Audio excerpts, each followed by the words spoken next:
watching Living on the Cheap End and trying to figure it out. Today I was watching some YouTube videos and on Wendy Valencia's YouTube channel, she talked about having a bad mommy moment.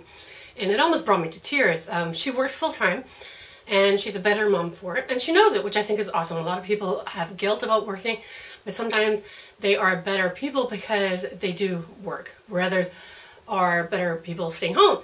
Not everybody is made to be a stay-at-home mom. And I actually have a few friends that are like that do need to work, and they work better, or they're better moms because they do work away from the home.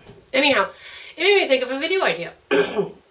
I'm going to try to do a tag. I don't know if everyone will see this or not, but to write your bad mommy moments. So I had a bad mommy moment. My daughter was about 9, I think she was. My youngest. My oldest already knew about the Tooth Fairy. And my youngest had a jar that we bought her. She was big into the Tooth Fairy and fairies and all that kind of stuff and fairy tales.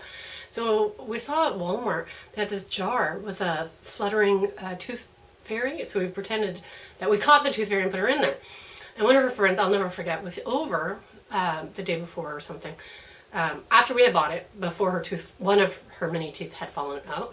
And her friend's like, "It's a fake fairy, can't you see the string connected up to the lid?" And Linda's like, "No, there's no string, I don't know what you're talking about." And of course there was, because that's how it worked. The battery was up in the lid. And whenever you move the jar or anything, she'd flutter around and fly around inside this jar. Anyway, so I thought for sure she knew. Anyway, so the next day her tooth falls out. And the rule in the past was always put it under your pillow in an envelope and the Tooth Fairy will come pick it up. Well, the Tooth Fairy forgot to pick it up. By the way, don't watch this video with children in the room. Don't watch this. If you need to, get them out. Pause the video, go get them out, and then come back and play the video. So what happened was Tooth Fairy forgot to pick it up. And my daughter comes out, with her envelope with the tooth inside. She goes, "Mommy, Mommy, look what happened. Hello. Tooth Fairy didn't come." And I said to her, because the way she looked at me, I thought for sure she knew I was the Tooth Fairy. So I said to her, "Why don't you go down to my coin jar in my bedroom," and that's where my husband always dumps all his coins out of his pockets before taking off his clothes, and otherwise clothes get washed with money in it. Anyway, so I said, "Why don't you go down to the coin jar in the bedroom and pull out $2. And she looked at me like, "Huh?" I said, "Yeah, go get it." So she goes and gets it, comes back, doesn't say a word to me, goes into her room, closes her door, starts bawling her head off. I had no idea. I'm looking around for her 10 minutes later. I'm like, where the heck is she? I go in her bedroom. She's bawling. "I didn't know you were the Tooth Fairy. I thought that Tooth Fairy was real." And I almost cried right then and there. Oh my God. I am not one to ruin it before they start questioning it. With Santa Claus, my first one actually came to me and said, "How does Santa get, all the presents to everybody?" And I said, "Well, what do you think? What do you think?" And then she finally said, "I don't think Santa's real." And I said, "You're right, but don't ruin it for anybody else because other kids believe." So, but she figured it out really young at 5. Whereas here I had like this 9-year-old who still believed in Santa and the Tooth Fairy, and I wrecked it for her. And so we had to have a conversation about Santa at the same time. Like, if I'm going to screw it up, just screw it all up. So yeah, that was my bad mommy moment. And when my husband got home, I think he got home that day. I can't remember now. Of course, Linda runs over to him crying, "Oh, he told me about the Tooth Fairy." My husband looks at me like glares, like, "What the hell did you do that for?" So yeah, we all have bad mommy moments. Many, many of them. Our children, lovely, thankfully, still love us.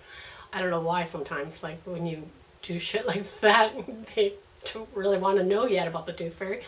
But yeah, so I just wanted to, tag somebody. So I'm going to tag Yelo at, I think it's Frugal Living. And I'm going to tag, who else has young kids? Well, you know what? I'm actually going to tag A Decade to Freedom because I know she'll watch my videos and she'll reply to do one of these as well. Just write one of your bad mommy moments. We all have them. Whether they were smaller or younger or older, we all have them at one point or other. I remember there's been a couple times where I got misinformation to pick up my oldest from somewhere, and she had been waiting for me for half an hour. It wasn't quite my fault, but I felt like such a crap mother because she had been waiting all by herself for half an hour for me to show up to pick her up from an event. And I just felt like crud, but I couldn't do anything about it. The past was the past, and I was just like, what the heck happened? And she's like, we got out early. I'm like, well, and of course she didn't have a cell phone at the time. So that, you know, things like that happen. Don't feel bad. Things happen. You know what? Feel bad for the moment. Apologize to your child because we're only human. And you'll be surprised. Your child will survive. And they'll actually still love you. So I'm going to take you guys. I hope you keep watching. And we will see you soon. Thanks for watching. Bye. Oh, don't forget to subscribe. I think here. I can never remember which corner. One of these corners is subscribe. And I'll post another video somewhere on the screen so that you can keep watching. Talk to you soon. Bye.